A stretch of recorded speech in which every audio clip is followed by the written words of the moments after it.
আরজি করে সদ্য প্রাক্তন অধ্যক্ষ সন্দীপ ঘোষ সম্পর্কে বিস্ফোরক অভিযোগ করলেন রাজ্যের বিরোধী দলনেতা শুভেন্দু অধিকারী। শুক্রবার 16ই আগস্ট সাংবাদিক বৈঠকে শুভেন্দু বলেন, সন্দীপ ঘোষের তো গুণের শেষ নেই। 2021 সালে ভালো পাটাকে ব্যান্ডেজে জড়িয়েছিলেন ও। একটা সীমাহীন কৃতজ্ঞতা বোধ তো রয়েছে তাঁর। চিৎকার করে বলে বেড়াচ্ছেন রাম বাম বাম রাম রাম বাম। সন্দীপ ঘোষ দিতেন খাম। এরপরে শুভেন্দু বলেন, সন্দীপ ঘোষ ডক্টর এসপি দাসের লোক। তিনি আরও বলেন, এসপি দাসের মেয়ে ডাক্তার না হওয়া সত্ত্বেও পিজিতে স্পেশাল পোস্ট ক্রিয়েট করে তাকে নিয়োগ দেওয়া হয়েছে লক্ষ লক্ষ টাকা মাইনে দিয়ে। কি বলছেন তিনি, চলুন শুনে নিই। বিষয়টা হচ্ছে, আমি যেটুকু জেনেছি সেটা হলো সিবিআই কে নোটিশ তাকে কমপ্লাই করেননি বলে তারা তাকে নিয়ে গেছেন।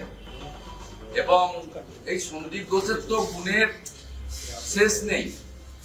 2021 সালে ভালো পাটাকে ব্যান্ডেজে জড়িয়েছিলেন উনি।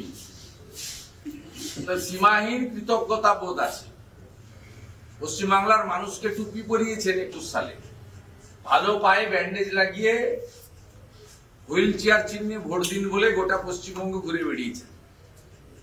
সেই অপকর্মটা করেছে সন্দীপ ঘোষ। তাই তিনি চিৎকার করে বুকে বেড়াচ্ছেন রাম বাম বাম রাম রাম বাম। সন্দীপ ঘোষ দিতেন খাম।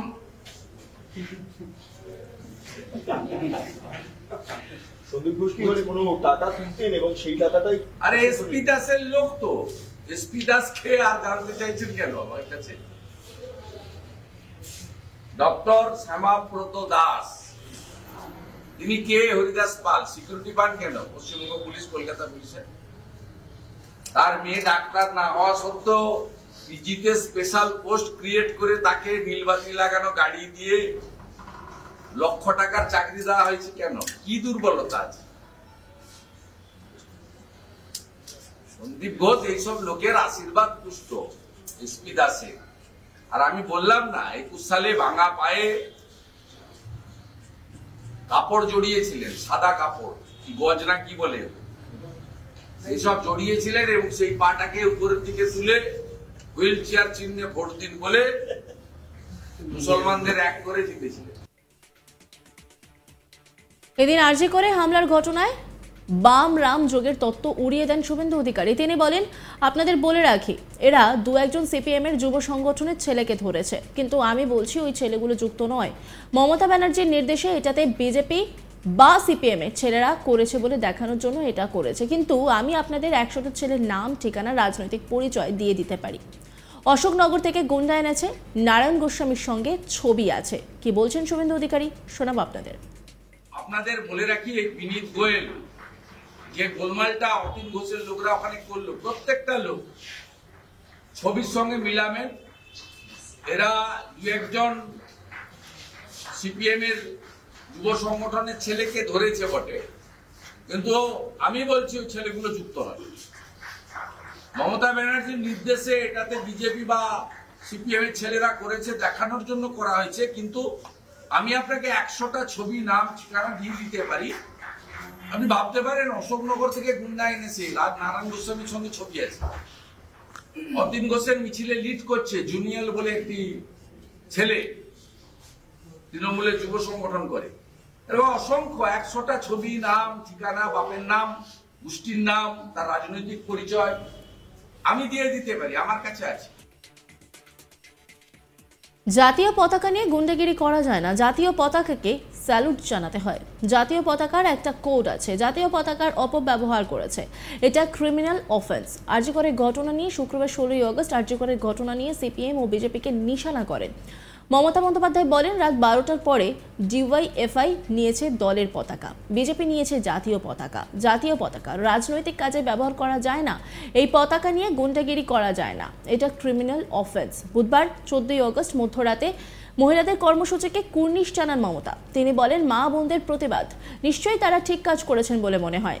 এদিন আরজি করে ঘটনায় দোষীর চরম শাস্তির দাবিতে মৌলালী থেকে ডোরিনা ক্রসিং পর্যন্ত মিছিল করেন মমতা বন্দ্যোপাধ্যায়। তার সঙ্গে ছিলেন দলীয় সাংসদ, বিধায়করা। মুখ্যমন্ত্রী মমতা বন্দ্যোপাধ্যায় তিনি কি বলেছিলেন শোনাবো আপনাদের। আর যে যেখানে কর্মরত তাদের দায়িত্ব আছে তাদের বোনেদের দেখে রাখা, তাদের ভাইদের দেখে রাখা, তাদের কর্মচারীদের দেখে রাখা। তাদের এটা দায়িত্ব নয় একটা বোনকে বিপদে ফেলে দিয়ে শুধুমাত্র ভাঙচুর করা। আমি জানি সিপিএম আর বিজেপি ভাঙচুরটা করেছে আরজি করে গিয়ে, নাটক করেও যখন শেষ হয়নি। আমি সাধারণ মানুষের প্রতিবাদকে স্যালুট জানাই, সাধারণ মা বোনেদের, সেখানে আমার কিছু বলার নেই, নিশ্চয়ই তারা তাদের ঠিক কাজ করেছেন বলে আমার মনে হয়। কিন্তু বলুন তো, রাত্রি 1টার সময় 12টার পরে সিপিএম এর ডিওয়াইএফ এর ফ্ল্যাগ নিয়ে ভিডিওতে দেখা যাচ্ছে ডিওয়াইএফ এর ফ্ল্যাগ, আর বিজেপি নিয়েছে ন্যাশনাল ফ্ল্যাগ। ন্যাশনাল ফ্ল্যাগ সব জায়গায় পলিটিক্যাল কাজে ব্যবহার করা যায় না। ন্যাশনাল ফ্ল্যাগের কোড আছে, ন্যাশনাল ফ্ল্যাগকে মিসইউজ করেছে, পানিশমেন্ট হওয়া উচিত, এটা একটা ক্রিমিনাল অফেন্স। জাতীয় পতাকা নিয়ে কাউকে গুন্ডাগিরি করতে দেওয়া হয় না, জাতীয় পতাকাকে স্যালুট জানাতে হয়, সম্মান জানাতে হয়। মনে রাখবেন, মণিপুরে বিজেপি কটা টিম পাঠিয়েছিলেন, সিপিএম কটা টিম পাঠিয়েছিলেন, হাতরাসে কজনকে পাঠিয়েছিলেন, উন্নয়তে কাকে পাঠিয়েছিলেন, দিল্লিতে যখন এনআরসির নামে গাদা গাদা লোক খুন হয়ে গেল কটা টিম পাঠিয়েছিলেন। আজকে বাংলায় একটা ইঁদুর কামড়ালেও আপনাকে 55টা 154টা টিম পাঠাতে হয়, লজ্জা করে না? আমাকে আপনারা যা ইচ্ছে বলুন, আমার গায়ে ফসকা পড়বে না। আমি মার খেতে খেতে একটা জীবন্ত লাশ হয়ে গেছি।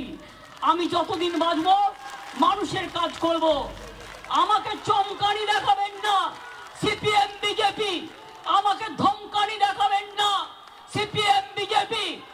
আমরা নির্বাচন না করে নিজে নিজে জিতে আসিনি, আমাদের নির্বাচন পরিচালনা করেছেন election commission and government of India. একটাও রাজ্য পুলিশ ছিল না, টোটালটাই সেন্ট্রাল পুলিশ। আরজি করে সদ্য প্রাক্তন অধ্যক্ষ সন্দীপ ঘোষ সম্পর্কে বিস্ফোরক অভিযোগ করেছেন রাজ্যের বিরোধী দলনেতা শুভেন্দু অধিকারী। শুক্রবার 16 আগস্ট তিনি সাংবাদিক বৈঠক করেন এবং সেখান থেকে তিনি বলেন যে সন্দীপ ঘোষের তো গুণের শেষ নেই। 2021 সালে ভালো পাটাকে ব্যান্ডেজ জড়িয়েছিলেন, একটা সীমাহীন কৃতজ্ঞতা বোধ তো রয়েছে তার। চিৎকার করে বলে বেড়াচ্ছেন রাম বাম বাম রাম বাম বাম। সন্দীপ ঘোষ দিতেন খাম।